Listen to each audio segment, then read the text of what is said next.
Hola, buenas tardes. Este es el video explicativo de la unidad 10 que se refiere a incertidumbre e información imperfecta. La bibliografía para preparar esta unidad es el capítulo 20 del libro de Parkin y Oría, la sección A del capítulo 11 del libro de Samuelson y Nordhaus, y un documento publicado por la cátedra que se titula Incertidumbre e información imperfecta y que tienen disponible en el campus. Bueno, vamos a empezar por el primer tema, incertidumbre. ¿Qué estudiamos del tema incertidumbre? Estudiamos la toma de decisiones económicas en contextos con incertidumbre. La toma de decisiones económicas que se realizan en el presente, pero cuyos resultados se ven en el futuro. En el futuro incierto, en el que no sabemos qué va a ocurrir, cómo va a ocurrir, cuándo va a ocurrir, y por lo tanto tenemos incertidumbre respecto de esos resultados. Entonces, para resolver estas situaciones, se recurre a la teoría de la utilidad esperada. Vamos a estudiar la teoría de la utilidad esperada y vamos a ver de qué se trata, empezando por un ejemplo, que se llama el problema del agricultor. Vamos a suponer que un agricultor de esta zona ha decidido sembrar trigo. Entonces debe saber previamente si le conviene fertilizar o no la tierra para el cultivo. Entonces él sabe que si fertiliza tiene un costo adicional y a la vez el resultado de esa fertilización dependerá de las condiciones climáticas de lluvia o sequía que toquen en el futuro. Entonces el agricultor tiene información sobre el pronóstico meteorológico y por lo tanto conoce las probabilidades de que llueva o de sufrir una sequía. Además también conoce con exactitud los resultados económicos que va a obtener en cada caso.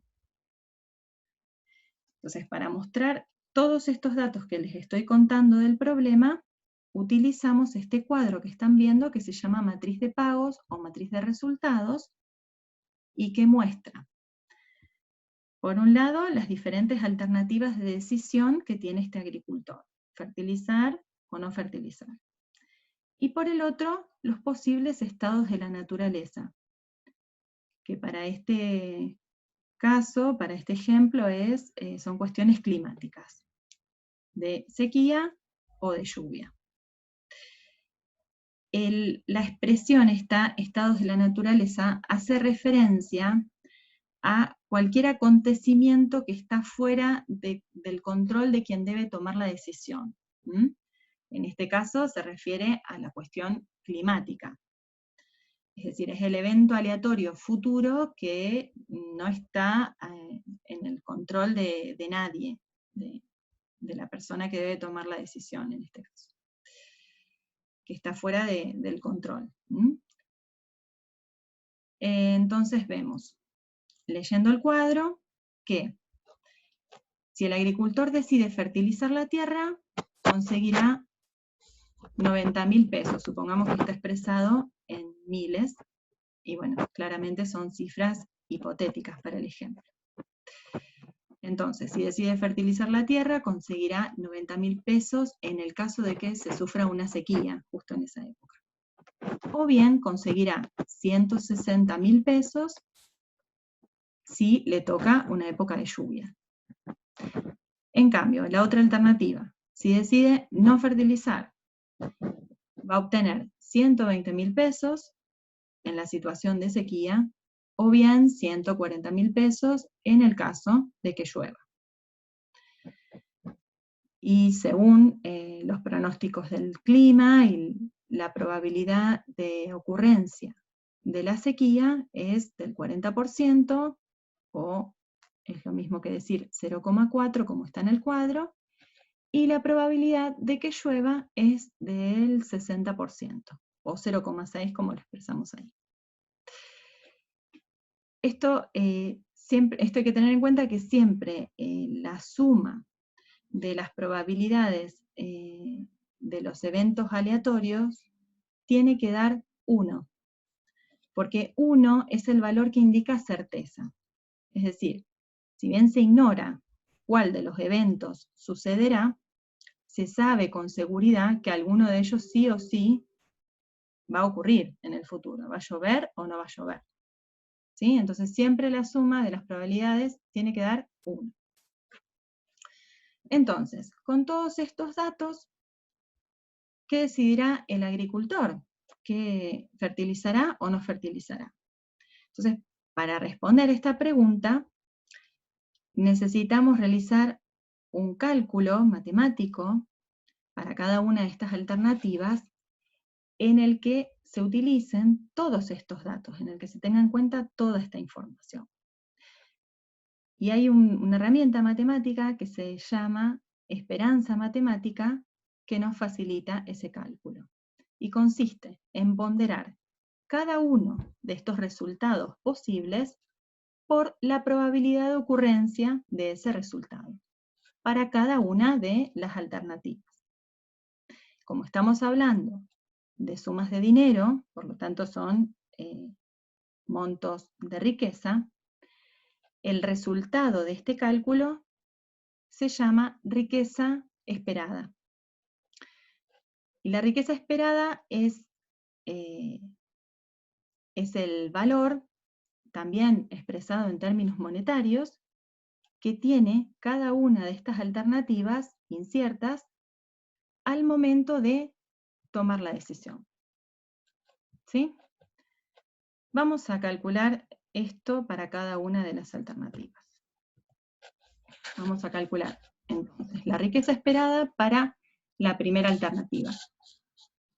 Fertilizar. Si el agricultor decide fertilizar, entonces la riqueza esperada es el primer resultado, el resultado económico que puede obtener en el caso de sequía por la probabilidad de que ocurra una sequía, 0,40, más el otro resultado que puede llegar a obtener, que es 160, por la probabilidad de que ocurra una época de lluvias.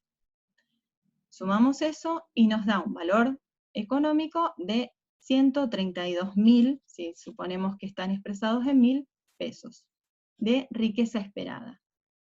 ¿Sí?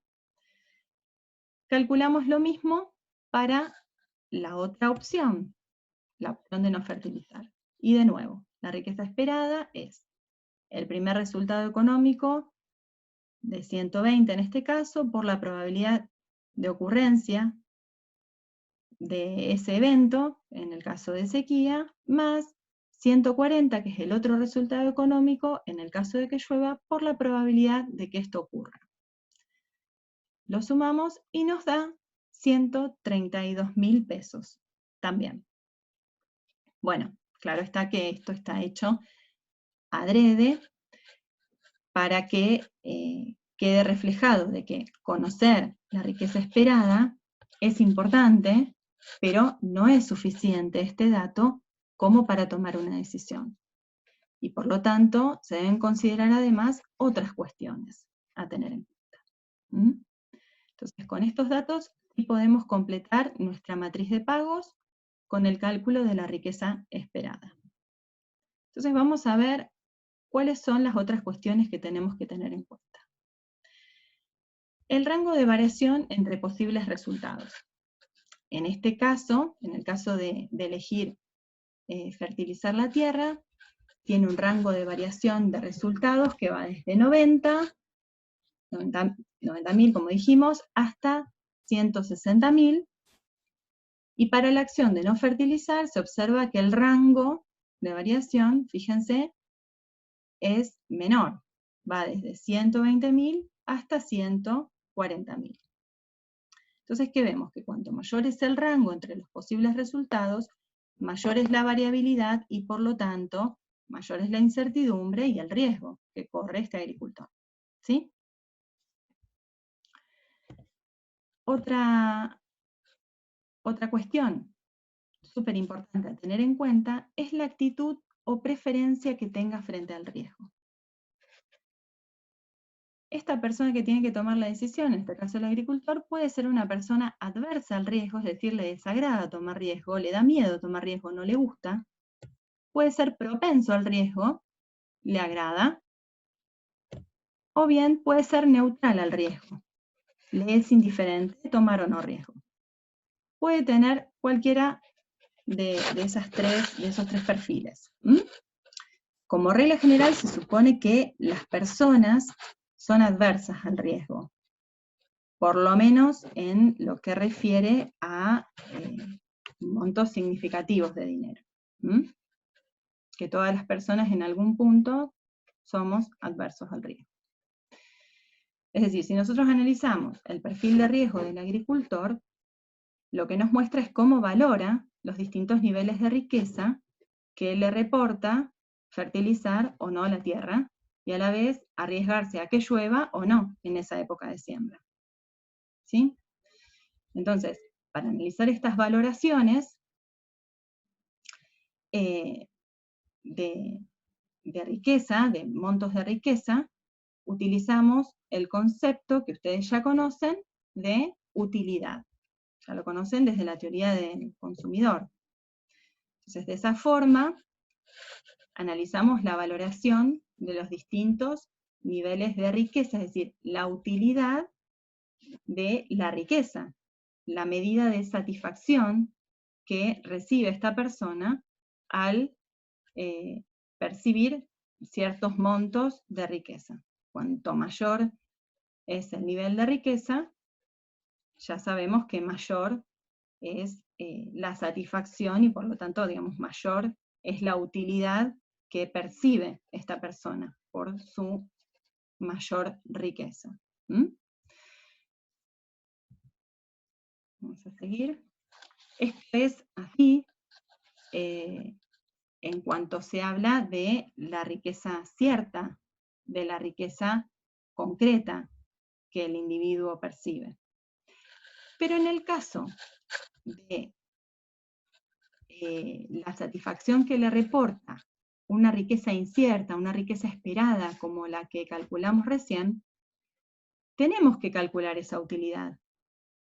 Y aquí surge el cálculo de la utilidad esperada para cada una de las opciones que estamos analizando. Es decir, ¿qué utilidad espera tener este agricultor para cada una de esas alternativas?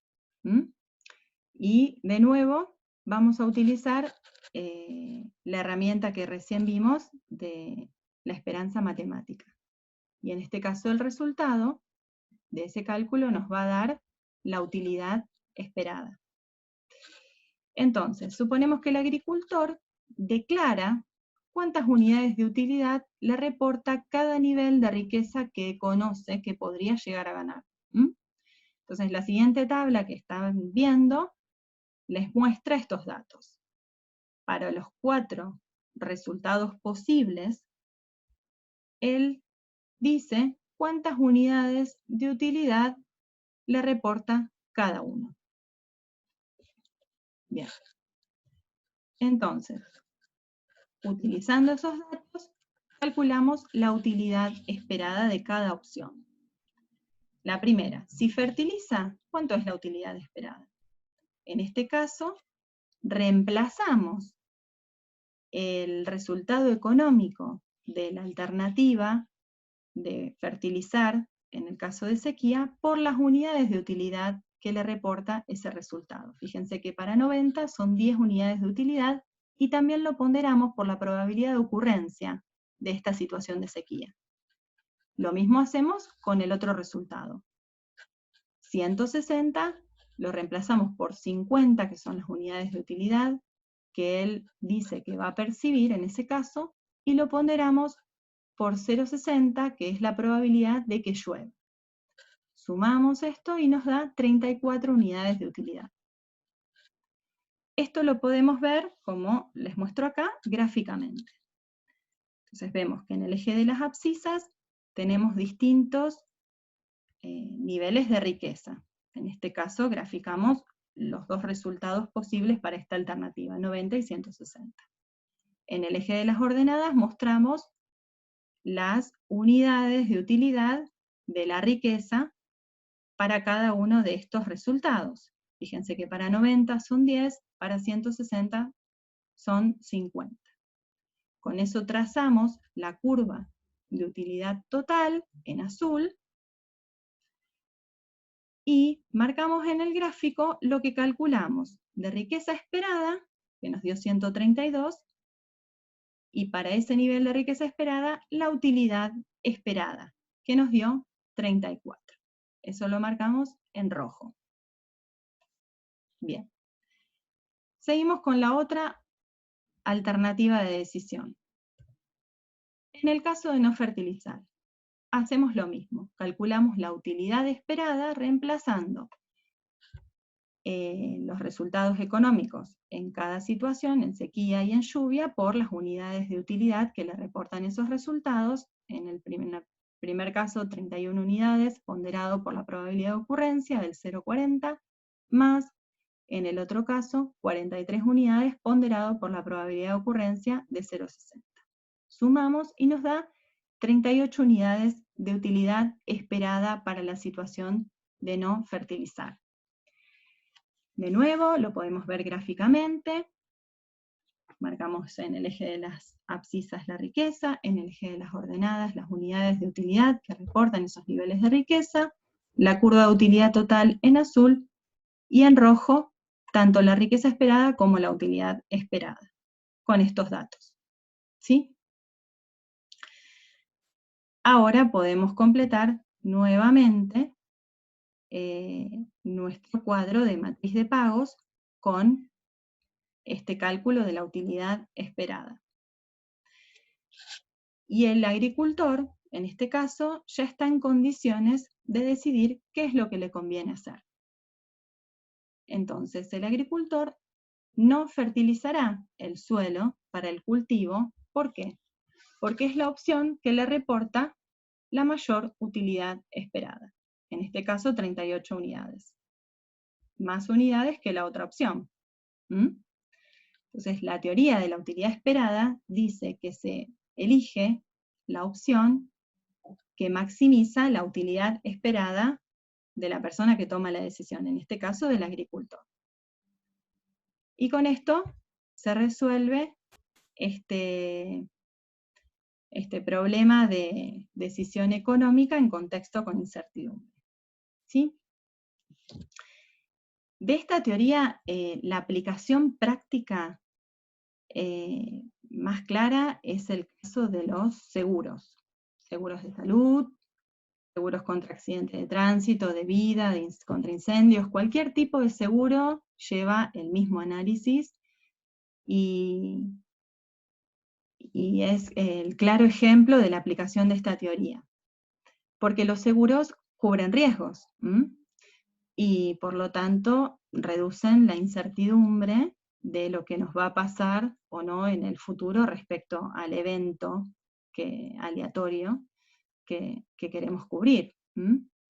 Y como todos somos en algún punto adversos al riesgo, contratamos seguros para estar cubiertos de esa incertidumbre. Así que es muy claro con el caso de los seguros, y de hecho en el libro y en el documento de cátedra tienen la explicación y los ejemplos con el caso de los seguros, ¿sí? Esta teoría. El otro tema de esta unidad es la información imperfecta o información asimétrica, que se refiere a las situaciones en las que una de las partes posee mejor información que la otra, lo que le permite ejercer algún tipo de poder económico. Y esto se presenta como una falla del mercado a través de dos situaciones: de la selección adversa y del riesgo moral. La selección adversa se refiere a la tendencia de las personas a realizar acuerdos en los que usan su información privada, su información personal, en beneficio propio y en desventaja de la parte menos informada. Por ejemplo, una persona que se va a hacer un seguro de salud la compañía aseguradora le pide que declare, que complete una declaración jurada, un formulario, y al completarlo, esta persona omite alguna información relacionada, no sé, algún antecedente familiar de problemas de salud o alguna cuestión que no completa, que prefiere guardársela. Entonces, ante esta situación, puede decirse que la compañía aseguradora puede que esté seleccionando de manera adversa a quienes ya tengan algún tipo de problema de salud al contratar, al concretarse el contrato del seguro de salud. La otra cuestión es el riesgo moral, que se refiere a la tendencia de las personas que tienen información privada a usar esa información en su propio beneficio y a costa de la parte menos informada después de haber realizado el acuerdo. Por ejemplo, siguiendo con el ejemplo anterior, la persona ya tiene contratado el seguro de salud, entonces ahora enfrenta el riesgo moral de no abusar de su condición de asegurado y seguir cuidando su salud como lo hacía hasta el momento previo de la contratación del seguro. Entonces, ¿cómo se corrige esta falla del mercado? Una de las partes, digamos, va a inducir a la otra a revelar la información de alguna forma, a través de un instrumento, algún mecanismo que le permita y que le posibilite que la otra parte revele la información. Por ejemplo, para seguir con el ejemplo, el seguro de salud puede exigir completar la información de la declaración jurada que esta persona escribió con estudios médicos, con una historia clínica firmada por su médico de cabecera, según la edad del asegurado y el monto de la cobertura. Es decir, con algún instrumento que respalde lo que esta persona completó en el formulario. Entonces, de esta forma, el mercado, en este caso el mercado de seguros de salud, desarrolla el mecanismo, el instrumento que enfrenta la selección adversa y el riesgo moral y logra corregir la falla del mercado, por esta asimetría de información que existe entre ambas partes. Bueno, con esto vemos de manera muy global y muy general los dos grandes temas de la unidad.